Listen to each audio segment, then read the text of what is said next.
প্রিয় দর্শক, আপনাদের সবাইকে স্বাগত জানাচ্ছি। আমি এম আকাশ। দেখছেন দেশ ভাবনা, এই মুহূর্তের বাংলাদেশ।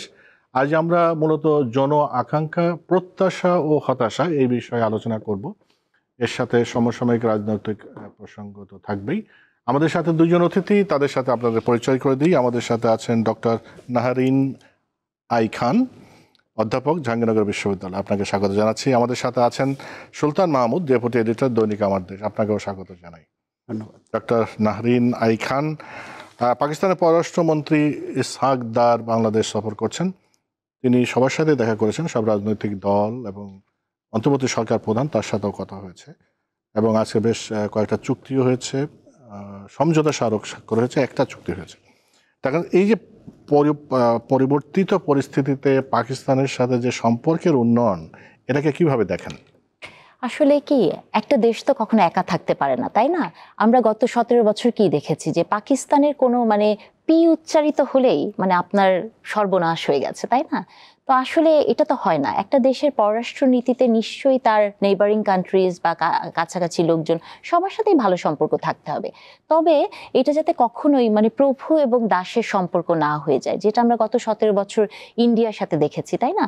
তাহলে এই যে একটা দেশের সম্পূর্ণ একটা জাতিকে আপনি বিভক্ত করে ফেলেছেন দুইটা দেশের কে লক্ষ্য করে, যে এক পাকিস্তান বিদ্বেষী এবং ভারত বিদ্বেষী, এটা তো কখনোই আমাদের নিজেদের জন্য ভালো না। কিন্তু আমি মনে করি যে এই পরিবর্তিত পরিস্থিতিতে পাকিস্তানের পররাষ্ট্রমন্ত্রী যিনি এসছেন, এবং এটা একটা পজিটিভ ইম্প্যাক্ট আমাদের নেক্সট ইলেকশনে পড়বে, আমাদের রাজনীতিতে পড়বে। কারণ এটাই হওয়া উচিত। এই গ্লোবাল ভিলেজের সময়ে আপনি আসলে কমপ্লিটলি একটা দেশের সাথে বৈরিতা তৈরি করে তো আপনার এগিয়ে যেতে পারবেন না। তো সেই জায়গা থেকে আমি এটাকে পজিটিভ মনে করি। আমি মনে করি যে বাংলাদেশে আসলে এই বিদ্বেষগুলো থেকে আমাদের বের হতে হবে।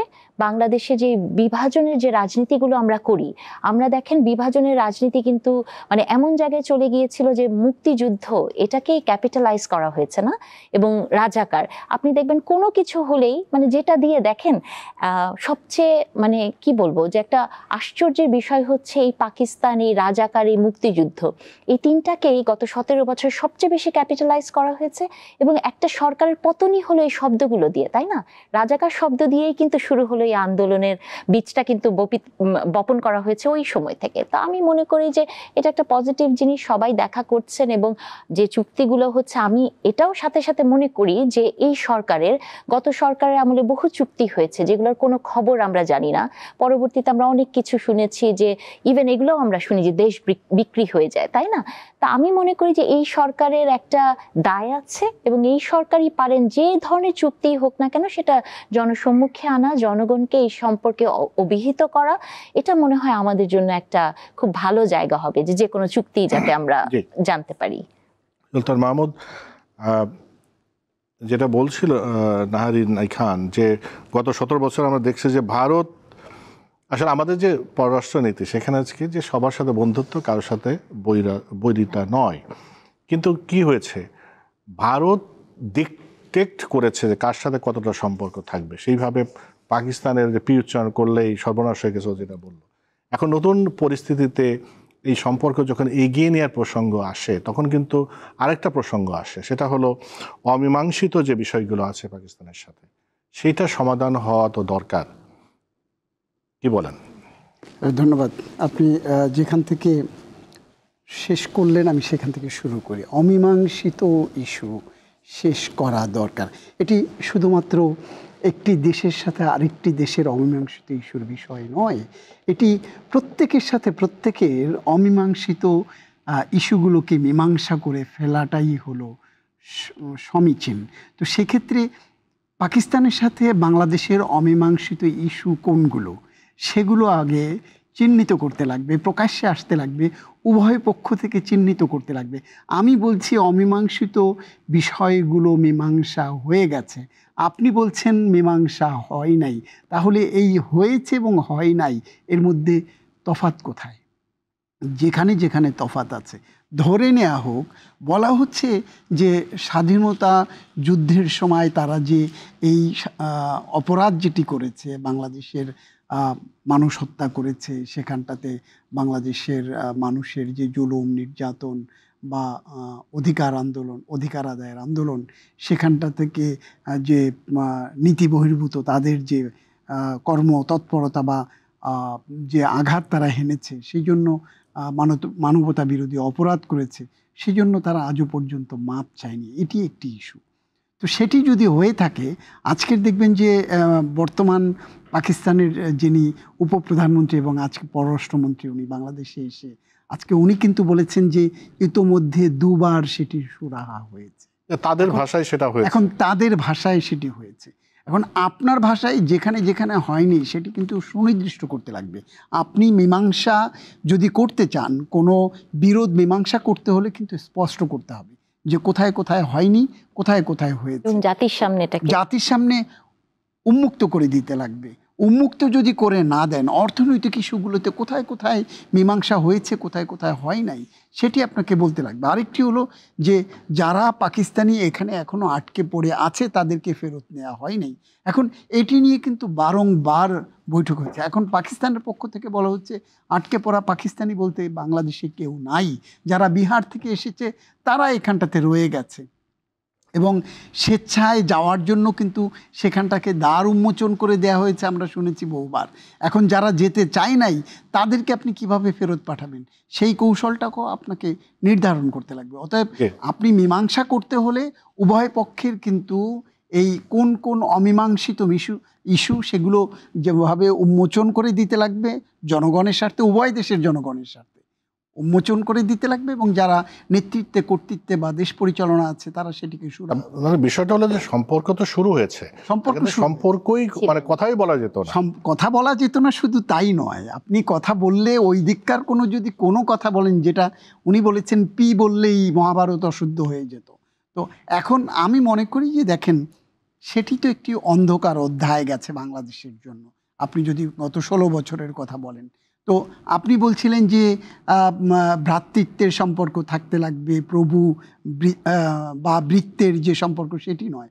কিন্তু আমরা কি দেখেছি বিগত সরকারের সময় মন্ত্রী বাহাদুররা বলেছেন পার্শ্ববর্তী দেশ ভারতের সাথে বাংলাদেশের সম্পর্ক স্বামী স্ত্রীর মতো সম্পর্ক, সেটিও তো আমরা শুনেছি। এবং এই পররাষ্ট্র মন্ত্রণালয়ের দায়িত্বে যে মন্ত্রী ছিলেন তিনি এটি বলেছেন।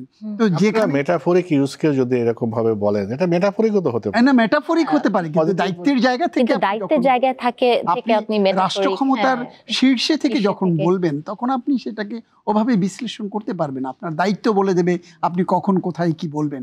আপনি চায়ের টেবিলে যে কথাটিও বলছেন সেটিও it can be a coated.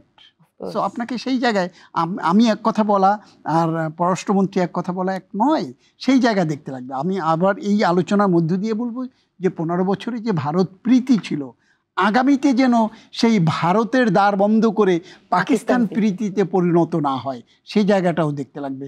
দুই দেশের মধ্যকার ব্যবসা বাণিজ্য সাংস্কৃতিক যে বিনিময় সেগুলো হবে, দ্বার উন্মোচন হবে, বন্ধুপ্রতিম ভ্রাতৃত্ববোধ আমাদের ভিতরে থাকবে, আবার বড় ভাই ছোট ভাই সুলভ ব্যবহার থাকবে না, সেটি আমরা। এটা একটা গুরুত্বপূর্ণ প্রসঙ্গ বলছে।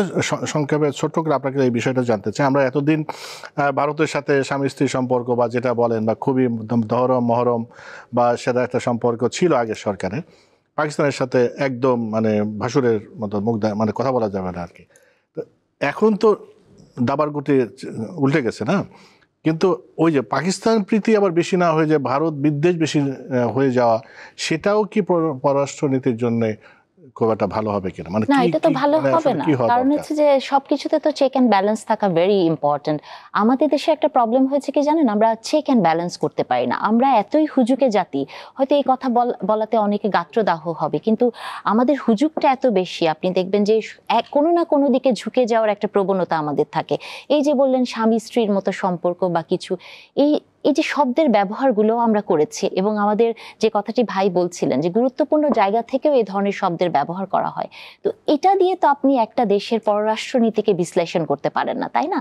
আপনার শব্দচয়ন যেমন গুরুত্বপূর্ণ, তেমনি কোনো দেশের প্রতি আপনার মানে সবসময় যেটা করতে হবে কি, যে আপনার কোনো প্রভু নাই, কিন্তু আপনার মেরুদণ্ডটা যদি যে দেশের শক্ত না হয়, তবে এখানেও একটা বিষয় আছে যে অর্থনৈতিক বিষয় বলেন বা অনেক কিছুতেই একটা দেশ বাংলাদেশকে আমরা যেভাবে মেরুদণ্ড শক্ত করে দাঁড়াতে দেখতে চেয়েছিলাম, সেই সেই দেশটাকে তো আমরা পাইনি। সেই দেশটা পাওয়ার কিন্তু সম্ভাবনা ছিল এবং আমি সবসময় একটা কথা সব জায়গাতে বলি যে অনেকেই বলেন না যে শেখ মুজিবুর রহমান এই দেশ সে স্বপ্নের কারিগর, এই দেশকে তৈরি করেছে। আমি মনে করি যে উনার হাত দিয়ে বাংলাদেশের মানুষ স্বপ্ন দেখেছে এবং স্বপ্ন ভঙ্গ উনার হাত দিয়ে বাংলাদেশে শুরু হয়েছে, তাই না?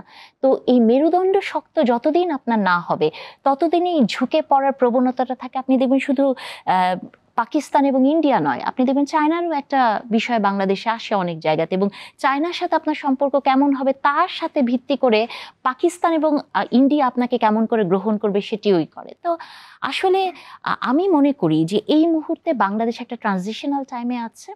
আপনি বাংলাদেশের এখন মানে গত 17 বছরের জঞ্জাল দূর করা তো এত সহজ নয়। তো ওই জায়গা থেকে আপনাকে যে কোনো কিছু একটা পাইলট প্রজেক্ট হিসেবে দেখতে হবে এই মুহূর্তে বাংলাদেশে। রাতারাতি ঘুম থেকে উঠে একটা মানে স্বপ্নের বাংলাদেশ আমরা পেয়ে যাব না, কিন্তু আমাদেরকে মনে রাখতে হবে যে খুব ছোট একটা দেশ হলেও এটার অনেক জনবল আছে, কর্মঠ মানুষ আছে, ঠিক জায়গায় ঠিক মানুষকে বসাতে হবে। এবং যদি রিয়েলি আপনার দেশপ্রেম থাকে, আমার মনে হয় না যে এটা কোনো জটিল বিষয়। জি, সেটাই যে আমরা পাকিস্তানপন্থী বা ভারতপন্থী বা চীনপন্থী না হয় বাংলাদেশপন্থী হলে বোধহয় অনেক সমস্যা এটাই হওয়ার কথা ছিল। সেই দিকে তো আমাদের যাওয়ার কথা। জুলাই সনদ বাস্তবায়ন নিয়ে যে এখনো ঐকমত্য হলো না, বা জুলাই সনদের মর্যাদা কি হবে, সংবিধানের সাথে সংযুক্ত হবে কিনা, আইনি এর কোনো মর্যাদা দেওয়া হবে কিনা, এটা নিয়ে কিন্তু এখনো ঐকমত্যে পৌঁছানো যায়নি। কি দেখেন জুলাই সনদের ভবিষ্যৎ? ধন্যবাদ। দেখেন, জুলাই সনদটা কেন হয়েছে সেই জায়গাটাতে আপনাকে আগে আসতে লাগবে। জুলাই সনদ হয়েছে পরিবর্তিত প্রেক্ষাপটে অনেকগুলো কাজ হয়েছে।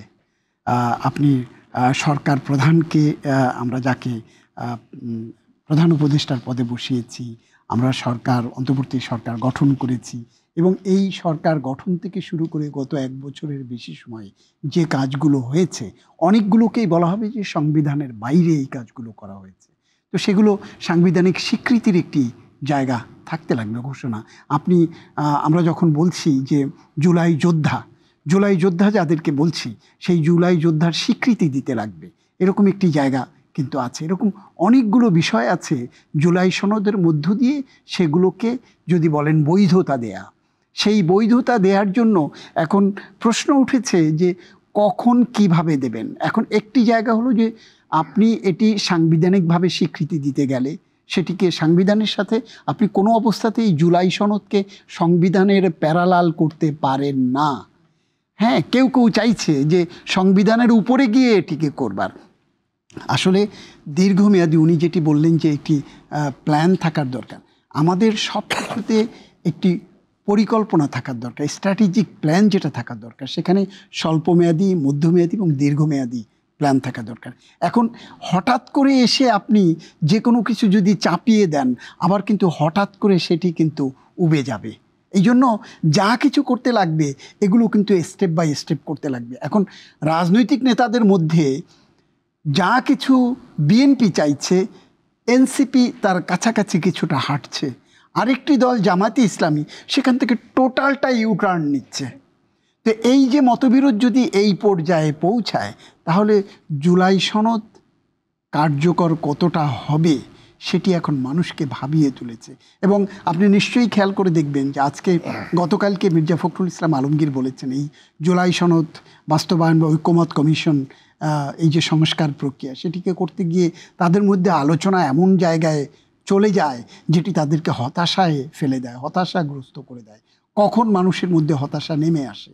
তো এখন রাজনৈতিক নেতাদের মধ্যে যদি ঐক্যমতের ভিন্ন মত থাকবে, আমি একটা মত থাকবে, ওনার একটা মত থাকবে, আপনার একটা মত থাকবে, এটি গণতন্ত্রের সৌন্দর্য, যেটিকে আমরা বলে থাকি। তো সেই সৌন্দর্য এটির পরিপূর্ণ রূপ দিতে গেলে আপনাকে ছাড় দিতে হবে, ওনাকে ছাড় দিতে হবে, আমাকেও ছাড় দিতে হবে। এই ত্রিপক্ষীয় ছাড় যখন এক জায়গায় এসে মিলবে, তখনই সেখানে শান্তি, সৌহার্দ্য, সম্প্রীতি, ঐক্য তৈরি হবে। এখন এই জায়গাগুলো থেকে যে যত রিজিড থাকবে, তখনই কিন্তু বিরোধটা কন্টিনিউ করতে থাকবে, এটি দীর্ঘায়িত হতে থাকবে।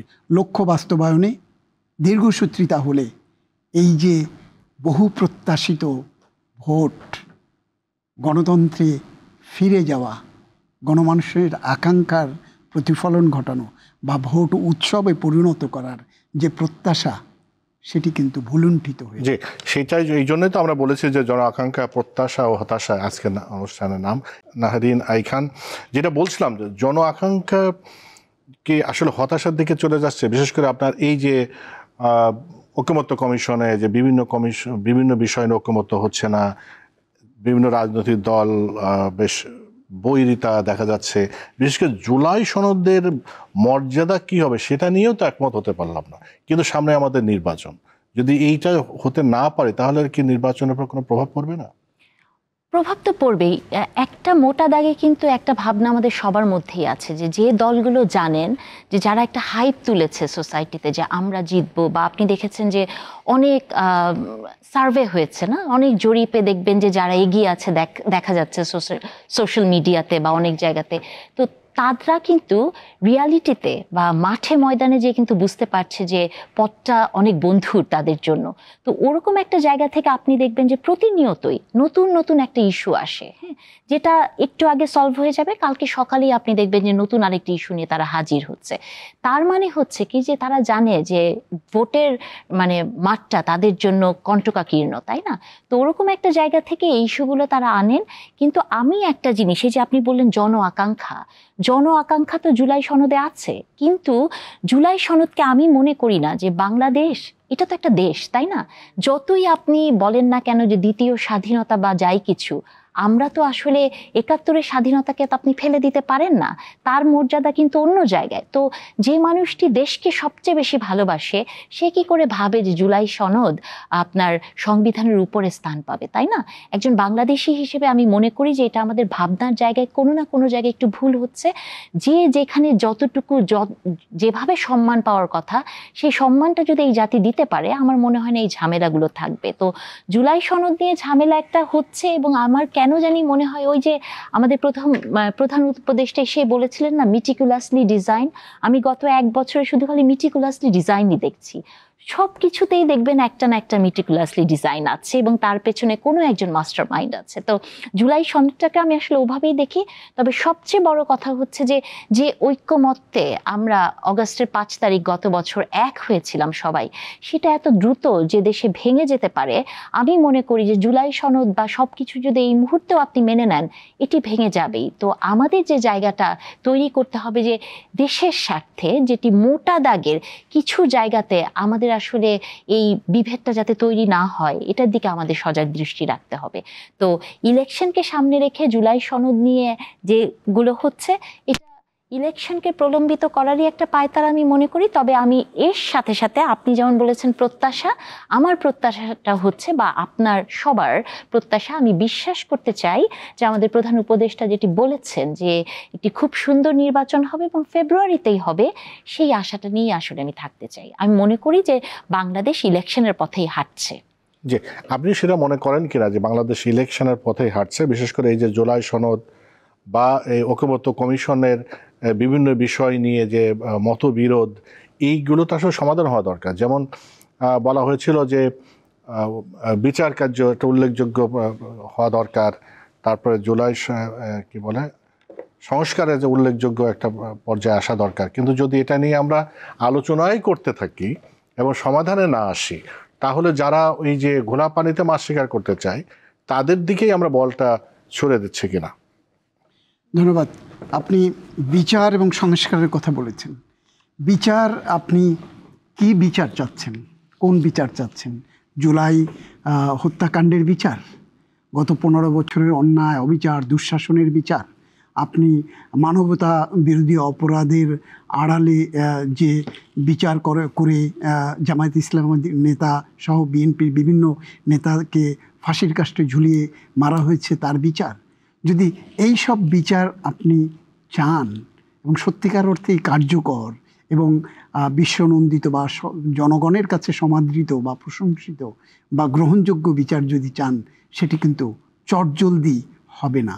আপনি দেখবেন বিগত সরকারের সময়ে যে বিচারগুলো হয়েছে সেগুলোকে বিচারের নামে প্রহসন বলা হচ্ছে এখন, তখনও বলা হয়েছে, তখন যতটা না বলা হয়েছে এখন বেশি করে বলা হচ্ছে, কারণ তখন বলবার মতো স্বাধীনতা কারো ছিল না, এখন স্বাধীনতা আছে, বলছে। তো সেক্ষেত্রে বিচার এটি একটি দীর্ঘমেয়াদী প্রক্রিয়া। বিচারের যতগুলো স্টেপ আছে সেগুলোকে পরিপূর্ণ করেই যেন প্রত্যেকটি বিচার হয়, এখানে তড়িঘড়ি না করাটাই শ্রেয়। দুই, আপনি সংস্কারের কথা বলছেন, একটু আগে আমি যেটি বলছিলাম যে সংস্কার কিন্তু এই সরকার দায়িত্ব নেবার পরই আপনি দেখবেন যে 15-16টি সংস্কার কমিশন করেছে, এরপর বিভিন্ন জায়গায় কমিশন হয়েছে, কমিটি হয়েছে, নানান নামে নানান জায়গাতে সেইগুলো নিয়ে কাজ করছে। সেগুলোর যদি বলেন যে সেগুলো কতটা আলোর মুখ দেখেছে, এখন সরকারের একটি অন্তর্বর্তীকালীন সরকার বা এরকম একটি আপৎকালীন সরকারের মূল কাজ হচ্ছে যে লক্ষ্যে এই সরকার গঠন হয়েছে এবং আগের সরকার বিদায় হয়েছে সেটি হলো মূল কাজ। সেই মূল কাজটা কি? একটি গ্রহণযোগ্য, একটি অংশগ্রহণমূলক, সকলের কাছে প্রশংসিত, পার্টিসিপেটরি যেটাকে আমরা বলি, সেই নির্বাচন অনুষ্ঠান করা।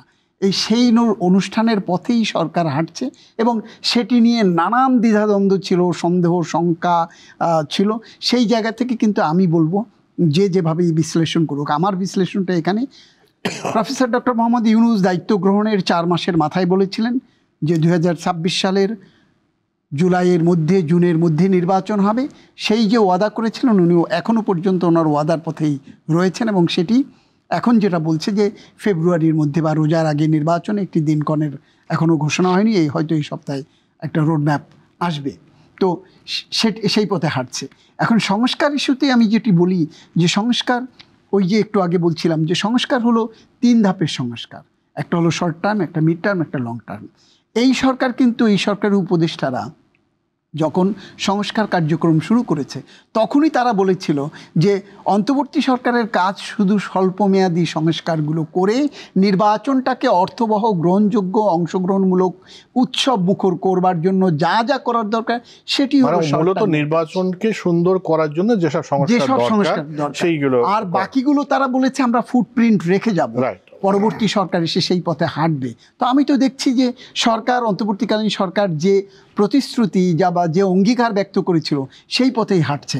এখন রাজনৈতিক দলগুলো যদি তাদের মধ্যে মতবিভেদ, বিরোধ চরমে নিয়ে যায়, যে যার ইগোতে থাকে, যদি বলেন বাংলাদেশে এখন যেখানে সংবিধানের মধ্যে যে পন্থায় নির্বাচন করবার কথা আছে, হঠাৎ করে ওহিনাজিল হলো, কোত্থেকে আসলো, কিভাবে আসলো যে পিআর পদ্ধতি নির্বাচন, তাহলে এটি কি আজকে যেটা, গতকালকে যেটা প্রধান নির্বাচন কমিশনার বলেছে যে সংবিধানে পিআর পদ্ধতি বলতে কোনো কিছু নাই, তো সে পথে হাঁটবে কি করে? তো এগুলোর মধ্য দিয়ে যদি আপনি নির্বাচন বিলম্বিত করতে চান, প্রলম্বিত করতে চান, বিঘ্নিত করতে চান, সেটি তো করতেই পারেন। আর যদি ধরে নেন যেটি উনি বলেছেন যে একটি যারা দেখছে যে আমি কোনোভাবে আগামীতে ক্ষমতায় আসতে পারবো না, এখন তাদের যদি চিন্তাটা এরকম হয়ে যায় যাহা অমুক দল তো ক্ষমতায় চলে যাচ্ছে, আমি তো যেতে পারছি না, দ্যাটস বেটার, অমুক দলও গেল না, আমিও গেলাম না, অমুকও গেল না, তাহলে যেভাবে চলছে সেভাবেই চলুক না। সেভাবে কি চলবে? সেইভাবে তো কখনো চলবে না। বাংলার জনগণ যাদেরকে বিদায় করেছেন তারা কি বসে থাকবে? আচ্ছা, আপনার কাছে আবার আসবো। আমরা একটু অন্য প্রসঙ্গে আসি। আপনি যদি প্রেক্ষাপটে কিছু বলতে চান না বলবেন, তারপরেও আমরা যেটা দেখি যে জুলাই সনদ বলি বা 5 তারিখের যে আমাদের যে সফলতা বা অভ্যুত্থান বা ফ্যাসিবাদ সরকারের যে বিদায়, এরপরে ওই সময় কিন্তু নারীদের আমরা দেখেছি প্রত্যেকটা আন্দোলনে সম্মুখ ভাগে নারীরা ছিল, তারা ব্যাপকভাবে ভূমিকা রেখেছে। কিন্তু তার পরবর্তীতে যত রকম কর্মকাণ্ড দিন গেছে এবং নারীরা হারিয়ে গিয়েছে, কেন? একটু খালি ওই সংযোগ করতে চাই ভাইয়ের সাথে, যে উনি যেটা বলেছেন বিচার, আমিও সেটা মনে করি যে বিচার হতে হবে এমন বিচার যেটি আমি মনে করি শেখ হাসিনারও রাইট আছে যে তার পক্ষে একজন আইনজীবী থাকার, এবং আমরা প্রহসনের বিচার দেখতে চাই না, যেটি আমরা গত 17 বছর দেখেছি কেমন করে বেগম খালেদা জিয়াকে বিচারের আওতায় আনা হয়েছে, তাকে কিভাবে একটা প্রহসনের বিচার করা হয়েছে, এতিমে টাকা মেরে দেওয়ার মতো এক ধরনের ন্যারেটিভ তৈরি করা হয়েছে। তো আমরা চাই না যে এরকম। আর বিচারের কথা যদি বলেন, এই বিচারের গল্প আমি তো মনে করি যে বাংলাদেশে গত 17 বছরের সাধারণ প্রতিটা মানুষেরই বিচার পাওয়ার এক ধরনের রাইট আছে। কারণ আমার স্বপ্ন যে আপনি কেড়ে কেড়ে নিলেন, আমি যে 17 বছর নিজের ইচ্ছে মতো একটা কথা বলতে পারি নাই, সেটার বিচার কি আমি চাবো না? তো বিচারটা আসলে অন্যভাবে হতে হবে এবং খুব শক্তভাবে হতে হবে, দেখানোর প্রহসনের বিচার না। এবং যে কথাটি আপনি বললেন যে নারীদের কথা, দেখুন আপনি আপনার অনুষ্ঠানের নাম দিয়েছেন জন আকাঙ্ক্ষা, প্রত্যাশা এবং হতাশা, না? একজন নারী হিসেবে আমি মনে করি যে হতাশায় নিমজ্জিত বাংলাদেশ এই মুহূর্তে। কারণ আপনি যদি, আমি তো এই বাংলাদেশের স্বপ্নটা দেখতে চাই নাই গত 1 বছর, যে যে কমিশনগুলো হয়েছে আপনি দেখেছেন যে এই ঐক্যমত্য কমিশনে কোনো নারী নাই। যে দেশে অর্ধেকের বেশি নারী, আপনাদের নিজেদের চোখে কি খারাপ লাগে না যখন আপনারা একটা মঞ্চ শুধু মানে নারী বিবর্জিত দেখেন? একটা দল তাদের প্রোগ্রাম করেছে সোহরাওয়ার্দী উদ্যানে, কোনো নারী ছিল না সেখানে। হ্যাঁ, আমি অনেক বড় বড় রাজনৈতিক দলগুলোর প্রোগ্রামে দেখি স্টেজের মধ্যে মানে ডায়াসে নারীরা বসতে পারেন না। তো এই নারীরা কারা? তারা কোথায় যায়? হ্যাঁ, নারী, আমি অনেক পুরুষকে বলতে শুনেছি, অনেক রাজনৈতিক দলের বড় নেতারা বলেন কি, যোগ্য নারী খুঁজে পাওয়া যায় না। এটা কমপ্লিটলি একটা মিসোজিনাস্টিক কমেন্ট, এবং যোগ্য নারী খোঁজার জন্য কিন্তু আপনার একটা চোখ লাগবে। এখন নারী কেন, আজকে আমাকে একজন প্রশ্ন করছিলেন যে আমাদের জাকসু ইলেকশন আপনি জানেন, নারী ক্যান্ডিডেট খুঁজে পাওয়া যাচ্ছে না, খুব কম সংখ্যক মেয়েরা সেখানে পার্টিসিপেট করছে। এখন করবে কি করে? এই যে এই কথাগুলো প্রতিটা টক শোতে বলি, যে এই যে আমি এসছি না আজকে, আপনি দেখবেন যে আজকের কমেন্টের ঝুড়িটা আমার জন্য খোলা থাকবে। একটা বট বাহিনী থাকে, জঘন্য ভাষায় নারীকে নিয়ে কথা বলে। আপনি দেখেছেন ঠিক কয়েকদিন আগে, 2-4 দিন আগে কোনো একজন আমাদের একজন নারী উপদেষ্টাকে নিয়ে এত বাজে কথা বলেছে। আমি মনে করি যে একটা মেয়ে, তাকে সামনে আসার জন্য, তাকে আপনি যখন আন্দোলনে দাঁড়াচ্ছেন তাকে ঢাল হিসেবে আপনি ব্যবহার করছেন, কিন্তু যখনই প্রয়োজন ফুরিয়ে যাচ্ছে সেই মেয়েটির জায়গা হয়ে যাচ্ছে রান্নাঘরে। যে মাগুলো এসছিলেন, যারা পানি নিয়ে রাস্তায় নেমেছিলেন, সেই মাদেরকে আপনি দেখেছেন যে কেউ পরবর্তীতে কোনো মূল্যায়ন করেছে, তাদেরকে কোনো খেতাব বা তাদেরকে কোনো ক্রেস্ট দেওয়া হয়েছে? আমি তো সেই মাদেরকে কোথাও দেখি নাই। তো ওই মারা না আসলে কিন্তু এই আন্দোলন হতো না। দেখেন, বিএনপি বহুবার চেষ্টা করেছে, কিন্তু বিএনপি যখন দেখেছে তখন আমরা যাই নাই, কিন্তু ওই মুহূর্তে কিন্তু মারাও রাস্তায় নেমেছে। তাহলে এরা কোথায় হারিয়ে যায়? এখন হারিয়ে যায় এই কারণে হারিয়ে যায় যে আপনাদের সাথে এই ঠেলাঠেলিতে তো আমরা পারি না আসলে। হ্যাঁ, কারণ নারীর অনেক ধরনের, এই সোসাইটিতে নারীর জন্য বৈরী পরিবেশ তৈরি করে রাখা হয়। একটা মেয়ে, ধরেন যে একটা কিশোরী, তার কিন্তু ওই মেন্টাল স্ট্রেংথটা নাই যে একটা খুব বাজে কমেন্ট বা কোনো কিছু দেখে সে মাথা উঁচু করে সামনে এগিয়ে যেতে পারবে। বাংলাদেশে কয়টা ধর্ষণের রিপোর্ট হয়, তাই না? যে মেয়েটি ধর্ষিত হয় তাকে আমরা কি লিখে জানেন? আপনারা সাংবাদিকরা লেখেন যে শ্লীলতাহানি হয়েছে। একজন ধর্ষিতার কেন শ্লীলতাহানি হবে? মানে ধর্ষকের শ্লীলতাহানি হওয়ার কথা, তাই না? তার তো শ্লীলতাহানি হয় না। তাহলে এই যে শব্দ দিয়ে বলেন, যে কোনো জায়গায় বলেন, নারীকে আপনারা যেভাবে পোর্ট্রেট করেন, আপনি মানে আপনি না, এই সোসাইটি যেভাবে পোর্ট্রেট করে, এটা আসলে নারীকে এগিয়ে আসতে দেয় না। তবে আমি মনে করি যোগ্য নারী বহু আছে। আপনি দেখেছেন যে যে 5 জনকে ধরে নিয়ে যাওয়া হয়েছে, তাদের থেকে যে উপদেষ্টা বানানো হয়েছে, সেখানে আমরা নারী মুখ দেখি নাই। নারী কমিশন হচ্ছে একমাত্র কমিশন আমি শুনলাম যে তাদের কোনো কিছুই আমলে আনা হয় নাই। অন্য কমিশনগুলোতে নারীই নাই। তাহলে আপনি, আমার মনে হয় 1994 সালে পপুলেশন সামিটে বলা হয়েছিল যে নারীর জন্য যে ডিসিশনগুলো নেওয়া হবে তাতে নারীকে রাখতে হবে। এখন আপনি বলছেন যে নারীকে সম অধিকার দিচ্ছি, নারীকে এটা করছি ওটা করছি, অনেক আপনি তাত্ত্বিক কথা বলছেন, কিন্তু নারীর জন্য আপনি যে ডিসিশনটা নিচ্ছেন সেখানে যদি কোনো নারী প্রতিনিধি না থাকে, আমি মনে করি না যে সেটা খুব নারী বান্ধব হবে। জি, সুলতান মাহমুদ, আপনি কি বলবেন? বিশেষ করে সম্মুখ সারিতে যেসব নারী ছিল তাদেরকে তো দেখাই যাচ্ছে না, এখন কোনো কর্মকাণ্ডে তেমন দেখা যাচ্ছে না। ইভেন সাধারণ মানুষ, তারাও তো এখন মানে তাদেরও তো দেখা যায় না। ধন্যবাদ। আমি একটু সংশোধনে আমি ওনার জন্য বলি, সেটি হলো যে নারী যতগুলো অন্তর্বর্তী সরকারের মেয়াদে যে কমিশনগুলো করা হয়েছে, কোনো কমিশনেই নারী নাই, সেটি মনে হয় ঠিক না। না, এটা মোটা দাগে বলছি যে কমিশনে বিভিন্ন কমিশনে নারী সদস্য আছে। যদি মিডিয়া কমিশন যেটি বলবেন সেখানটাতেও নারী সদস্য আছে, পার্সেন্টেজ ভেরি লো। পার্সেন্টেজের জায়গাটাতে আপনি বলছেন যে সামনে এগিয়ে আসতে লাগবে। আপনি এই যে জুলাই আন্দোলন আপনি যেটির কথা বলছেন, সেখানে আমরা একেবারে গৃহবধূ থেকে শুরু করে শিক্ষার্থী, একবারে স্কুল পর্যায়ের শিক্ষার্থী, তারাও চলে এসছে, ইউনিভার্সিটির বাদই দিলাম, বিভিন্ন পেশাজীবী নারীরাও সামনে এগিয়ে এসছে। শুধু এই আন্দোলন না, বিভিন্ন আন্দোলন, স্বাধীনতা আন্দোলন থেকে শুরু করে ভাষা আন্দোলন, সব জায়গায় নারীরা এগিয়ে এসছে। আমি আপনার সাথে একটি জায়গায় দ্বিমত করতে চাই, সেটি হলো যে দেখেন নারীকে কে কি বলবে, সাইবার বুলিং হবে, সেই জন্য আমি যদি পিছিয়ে থাকি আমি এগোতে পারবো না। এখন এই যে জুলাই আন্দোলনের যারা প্রেক্ষাপট তৈরি করেছে, সামনে ছিল, আন্দোলনে ছিল, আহত হয়েছে, অনেকে নিহত হয়েছে, এরপর দেখবেন যে যারা এই আন্দোলনটা করলো সেই আন্দোলনকারীদের আমি রাজনৈতিক দলগুলো বাদই দিলাম, জুলাই আন্দোলনের সম্মুখ সারিতে যারা ছিল তাদেরকে সেই আপনি যে রাজনৈতিক দল হয়েছে সেখানে নারীর প্রতিনিধিত্ব কোথায়, কতজন নারী আছে সেখানটাতে? যদি বলেন নারী নীতি বাংলাদেশের যেটি পাশ করা নারী নীতি, সেখানে ন্যূনতম 30% নারীর বাধ্যবাধকতা আছে। 33%। সেই জায়গায় কোথায়? সেখানটাতে তো নাই। দেখেন যতগুলো জুলাই আন্দোলনের 1 বছর পূর্তি যে অনুষ্ঠানগুলো হলো সেখানে গিয়ে নারীকে খুঁজে পাবেন না। পরে কি করেছে এই মেয়েরা, জুলাই কন্যা ফাউন্ডেশন নামে আরেকটি ফাউন্ডেশন করেছে, এবং সেই ফাউন্ডেশন করতে গিয়ে সেখানে যারা জুলাই আন্দোলনের সম্মুখভাগে যে ছেলেরা ছিল, যে পুরুষরা ছিল, তাদের কাছে যখন তারা সরকারের ভেতরেও আছে, এই মেয়েরা যখন সেই তাদের কাছে গিয়েছে সহযোগিতার জন্য, সেখান থেকে কোনো সহযোগিতা পায় নাই। এমনকি এই অন্তর্বর্তীকালীন সরকারের যে মধ্যে যারা নারী উপদেষ্টা আছে, এই জুলাই কন্যা ফাউন্ডেশনের সেই উদ্যোক্তারা বা সামনের মেয়েরা, তারা সেখান থেকে গিয়েও সহযোগিতা পান নাই। তাদেরকে সহযোগিতা করেছে সেই জুলাই কন্যা ফাউন্ডেশনের যে অনুষ্ঠানটি সেটি করবার জন্য সহযোগিতা করেছে কেন্দ্রীয় ব্যাংক সেখানে সহযোগিতা করেছে, আর করেছেন একজন উপদেষ্টা, এবং সেই উপদেষ্টা সেখানে সেই অনুষ্ঠানে আমাকে থাকতে হয়েছে, আমি ছিলাম সেখানে, খুব আক্ষেপ করে বলেছেন যে যাদের জন্য এত কিছু করলাম তারাই তো আমাদের পাশে নাই। তো পাশে, একটা হচ্ছে পাশে রাখা, আরেকটা হলো পাশে থাকা।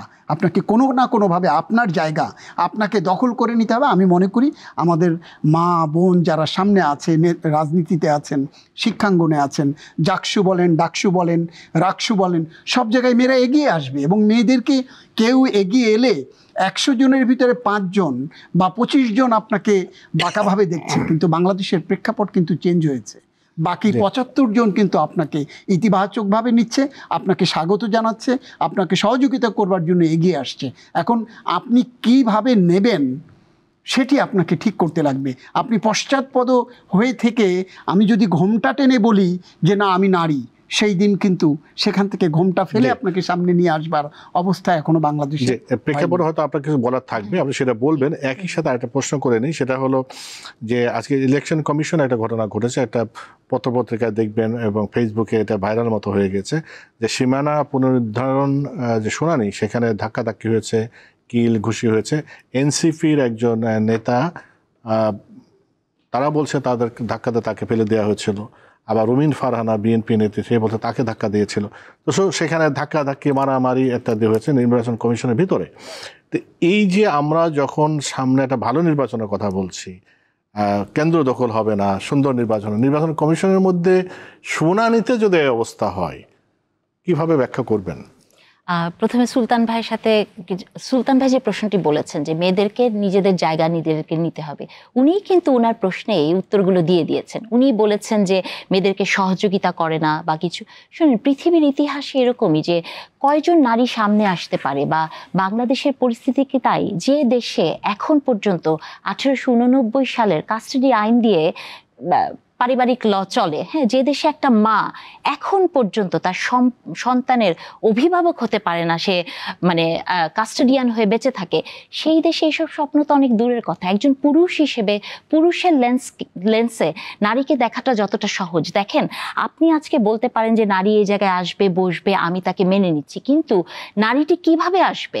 হ্যাঁ, তার যে মানে আসার জায়গাটা, সে কি মাথায় ঘোমটা দিয়ে বসবে নাকি ঘোমটা ছাড়া বসবে, সে কোন পোশাকে আসবে, কি বলবে, সেটিও যদি কোনো না কোনোভাবে নিয়ন্ত্রণ করা হয়, তাহলেও কিন্তু নারীদের আসার পথটা বন্ধ হয়ে যায়। আপনি দেখেছেন যে বাংলাদেশ ব্যাংকে একটা পোশাকের একটা ক্রাইটেরিয়া দিয়ে দেওয়া হয়েছিল, পরবর্তীতে সেটাকে চেঞ্জ করা হয়েছে। আমাদের বিশ্ববিদ্যালয়গুলোতেও এরকম অনেক কিছু হয় যেটা আমরা দেখি। তার মানে হচ্ছে কি, এটা মোটা দাগে আপনাকে মেনে নিতেই হবে যে প্রচুর নারী আছে, আসতে চায়, কিন্তু এখন পর্যন্ত বাংলাদেশ বাংলাদেশের নারীতে আমি বলি যে ইলেকশনেও আপনি দেখবেন যে কয়টা নারী তার স্বামীর মতামত ছাড়া গ্রাম দেশে ভোট দিতে যেতে পারবে। অনেক সময় কিন্তু এটাও পারে না, তাকে ওইভাবে করে আটকে রাখা হয়। তো নারীর জন্য পথটা কখনোই খুব সুমধুর এবং ছিল না, সবসময়ই বন্ধুর পথ নারীর জন্য। কিন্তু তারপরেও কিন্তু নারী আসে, তবে সেটার জন্য দরকার যে পুরুষদেরও সেই জায়গাটা তৈরি করে দিতে হবে নারীর জন্য। আপনাকে কিছু ছাড় তো দিতেই হবে, তাই না? তো এটা গেল। এখন আপনি যে কথাটা বললেন যে ইলেকশনের আগেই আজকে নির্বাচন কমিশনে আমরা যা দেখলাম, এটা তো খুবই দুঃখজনক। এবং যাদেরকে আমরা ওখানে দেখলাম তারা কিন্তু এই জুলাই আন্দোলনের ফ্রন্ট লাইনে ছিল। তাহলে তাদের মধ্যে যদি এতটুকু পরমত সহিষ্ণুতা না থাকে, তাদের মধ্যে, এটা তো সত্যিই অ্যালার্মিং। তবে আমার মনে হয় যে বেগম খালেদা যে 2008 সালের যে এই বিভাজনটা করা হয়েছিল যে এরিয়া নিয়ে, সেটা মনে হয় আগেরটাতেই ফিরে যাওয়ার কথা একবার বলেছিলেন অনেক আগে, যে এটা বিভাজনটা যাতে ওভাবে না হয়। এটাও একটু সরকারের মাথায় রাখা উচিত যে গত 17 বছর যেভাবে করে এরিয়াকে ভাগ করা হয়েছে, এটার পেছনে কি আসলে কোনো প্ল্যান ছিল কিনা বা কিছু, এটাকে তারা দেখতেই পারে। তবে আমি মনে করি যে এখন পর্যন্ত আমরা সহনশীলতা সেই জায়গায় যেতে পারি নাই যে কেউ আপনার গায়ে হাত তুলে দিতে পারে বা কথা বলতে পারে। তা আমি তো আসলে রুমিন ফারহানাকে দেখলাম বা যাদের কথা শুনলাম, ওখানে ভেতরের জিনিস তারা দেখতে পাইনি। আমরা তাদের মুখ থেকে যে বয়ানটা আমরা শুনলাম, সেটি সত্যিই ভয়ঙ্কর। এবং যদি সেটা হয়ে থাকে, অত্যন্ত লজ্জাজনক। এবং আমরা তাহলে কোন পরিবর্তনের পথে হাঁটলাম? এটা কি কোনো পরিবর্তন? গত 1 বছরে আপনার যদি এই সূক্ষ্ম জায়গাগুলোতে আপনার পরিবর্তন না আসে, পরিবর্তন কিন্তু নিজের মধ্য দিয়ে প্রথমে শুরু করতে হয়, তাই না? তো সেই পরিবর্তন যদি না আসে, এবং আপনি দেখবেন যে পরবর্তীতে তারা বের হয়ে যেভাবে ক্যামেরার সামনে কথা বললেন, যে অডাসিটি বা তাদের যে বডি ল্যাঙ্গুয়েজ আপনি দেখবেন, সেখানে তো আমি সহনশীলতার কোনো জায়গা দেখলাম না। তো দেশটা তো আমাদের, ফেব্রুয়ারিতে ইলেকশন, এবং সহনশীল হতে হবে আপনাকে। এবং আমি মনে করি যে বাংলাদেশে এই কথাটা এখানে আরেকটু যুক্ত করতে চাই, নারীর প্রসঙ্গের সাথেও সেটা আসে, যে আপনারা দেখেছেন যে কিভাবে অশ্লীল কথা বলা হয় না, বা শব্দ চয়নে যে একটা বিশাল পরিবর্তন গত কয়েক বছর বাংলাদেশে হয়ে গেছে। আপনি দেখবেন যারা অশ্লীল কথা বলে তাদের হাজার হাজার ফলোয়ার, তাদেরকে মানুষ খুব পছন্দ করে। এই বাংলাদেশের স্বপ্ন কি আমরা দেখেছিলাম? যে কথাগুলো আপনার বেডরুমেও হতে হয়তো আপনি ঠিক কমফোর্ট ফিল করবেন না, সেগুলো মানুষ দেখি রাজনৈতিক বক্তব্যের মধ্যে টেনে নিয়ে আসে। তাহলে এই যে সহনশীলতা, এই যে সুন্দর কথা, এই যে প্রমিত ভাষায় কথা বলার যে দেশটা, এই দেশটাকে হারিয়ে যাচ্ছে। এবং আমি মনে করি যে শব্দ দিয়েও কিন্তু মানুষকে অনেকভাবে আঘাত করা যায়, এবং যে কাজগুলো এখন চলছে, তো সেই জায়গা থেকে বের হয়ে আমাদের মুখের কথার এক ধরনের সংবরণ করতে হবে। আমি বিশ্বাস করি যে প্রতিপক্ষকে ঘায়েল করার জন্য বাজে গালির প্রয়োজন হয় না। আপনি অনেক শক্ত কথা বলেও প্রতিপক্ষকে ঘায়েল করতে পারেন। আমি সেই বাংলাদেশ দেখার স্বপ্ন দেখি। সুলতান মাহমুদ, একই প্রশ্ন, যে নির্বাচন কমিশন আমরা যা দেখলাম, যেটা নারিন বলছিলেন, নির্বাচন এখনো আসলো না, কেন্দ্র আমরা এখনো গেলাম না, নির্বাচন প্রচারণা শুরু করলাম না, নির্বাচন কমিশনের ভিতরে যে ধাক্কাধাক্কি, মারামারি, কুলঘুষি, মানে ক্ষমতা বা দাপট দেখানোর যে প্রবণতা দেখা যাচ্ছে, সেটা তো কোন পরিবর্তনের পথে আমরা হাঁটছি আসলে? ধন্যবাদ। পরিবর্তনের কথা বলতে হলে আপনাকে দেখতে লাগবে যে দেখেন, রাজনীতিতে একটি সৎ আচরণের একটি জায়গা আছে। আপনি রাজনীতি, আপনি কার সাথে কথা বলছেন, কিভাবে কথা বলছেন, রাজনৈতিক শিষ্টাচার যেটিকে বলা হয়, সেই শিষ্টাচার এখন আমাদের রাজনীতিতে কতখানি আছে সেটি দেখতে লাগবে। আবার আপনি যে দুই পক্ষের কথা বললেন বা যে দুজনের কথা বললেন, একটি নতুন সৃষ্ট রাজনৈতিক দলের যে নেতা যে আচরণ করেছে বলে আমরা অভিযোগ আরেক পক্ষ থেকে শুনছি বা যার মুখ থেকে শুনছি, এই দুইয়ের যে আচরণ আমরা বেশ কিছুদিন ধরে দেখছি, একটি নতুন রাজনৈতিক দলের শীর্ষ পর্যায়ের অধিকাংশ নেতার আচরণ মনে হচ্ছে বাংলাদেশটাকে একেবারেই তারা তৈরি করেছে, তুলে এনেছে। এখন তাদের করুণা, তাদের আঙ্গুলে হেলনে টোটাল বাংলাদেশ তারা যেভাবে আঙুল নাচাবে সেইভাবে চলবে। তাদের কথাবার্তার যে মিনিমাম যে শিষ্টাচার, সেটি কিন্তু তাদের মধ্যে দেখা যায় না। সেটি আসলে আমাদেরকে খুব আহত করে। আমরা নাগরিক হিসেবে, আমি কোন পেশায় বিলং করি সেটি বাদ দিয়ে একজন সাধারণ নাগরিক হিসেবে এই নতুন নবগঠিত রাজনৈতিক দলের শীর্ষে যারা নেতৃত্ব দিচ্ছেন, তাদের বডি ল্যাঙ্গুয়েজ আপনি খেয়াল করবেন, তাদের কথাবার্তা খেয়াল করবেন, কাকে কি বলছে, কাকে কি বলা যায়, কাকে বলা যায় না। আমি কে, আমার বয়স কত, আমার শিক্ষা কোথায়, আমার অভিজ্ঞতা কোথায়, আমার যোগ্যতা কোথায়, কোনো কিছুকে বাজ বিচার না নিয়ে এবং একটি রাষ্ট্রের কোন প্রতিষ্ঠানের বিরুদ্ধে প্রকাশ্যে কথা বলা যায়, কোথায় বলা যায় না, এর কোনো কিছু বাজ বিচার ছাড়া যখন বলতে বলতে এমন একটি জায়গায় চলে গেছে, এখন শীর্ষ নেতারা যখন বলে তার পেছনের বাঘের চেয়ে বাঘের লেজ যখন বেশি নড়ে, তখন যেটা হবার সেটিই হচ্ছে। আবার বিএনপির যে নেত্রীর কথা বললেন, তারও দেখবেন যে তার কথাবার্তার কোনো লাগাম আছে বলে আমার কাছে কখনো মনে হয় না। তার দলের শীর্ষ নেতারা কোন ভাষায় কথা বলছেন এবং তিনি কোন ভাষায় কথা বলছেন, শব্দচয়ন কোথায় কিভাবে করছেন, আমি যতটুকু জানি তিনি শিক্ষিত পরিবারের, সব কিছু তার বংশ পরিচয় থেকে শিক্ষা, পেশা সব কিছু উন্নত বা উচ্চ মার্গের, কিন্তু তার যে শব্দচয়ন বা তার যে কথাবার্তার বা রাজনৈতিক যে বিহেভিয়ার, সেটি কিন্তু মানুষকে বিস্মিত করছে এবং তার বক্তব্য দ্বারা কিন্তু এই বিএনপি নামের যে রাজনৈতিক দলটি সেটিও প্রশ্নবিদ্ধ হচ্ছে। আমার মনে হয় যে বিএনপির পক্ষ থেকে বিএনপির আজকে একজন নেতাকে শোকজ করা হয়েছে। এ ধরনের যারা রাজনৈতিক শিষ্টাচার বহির্ভূত আচার আচরণ করে, শুধু নির্বাচন কমিশনের মধ্যে ধাক্কাধাক্কি না, যে যারা রাজনৈতিক শিষ্টাচার বহির্ভূত আচরণ করে, আমার মনে হয় যে সব রাজনৈতিক দল থেকে, দলের শীর্ষ পর্যায় থেকে তাদেরকে সতর্ক করা বা তাদেরকে নিবৃত্ত করার প্রয়োজন আছে বলে আমি মনে করি, যদি আগামী নির্বাচনকে অর্থবহ নির্বাচন আমরা করতে চাই, সুষ্ঠু সুন্দর পথে এগোতে চাই। আমরা সেই প্রত্যাশা করি, জন আকাঙ্ক্ষার যে বাংলাদেশ সেটাই আমরা দেখতে চাই। আমরা বলেছি জন আকাঙ্ক্ষা, প্রত্যাশা, হতাশা শব্দটা আমরা ফেলে দিতে চাই। সেই প্রত্যাশা রেখে ডক্টর নাহারিন আই খান, আপনাকে অনেক ধন্যবাদ। সুলতান মাহমুদ, আপনাকে অনেক ধন্যবাদ। প্রিয় দর্শক, এতক্ষণ আমাদের সঙ্গে ছিলেন, এই জন্য আপনাদেরকেও অনেক ধন্যবাদ। সবাই ভালো থাকবেন। শুভরাত্রি।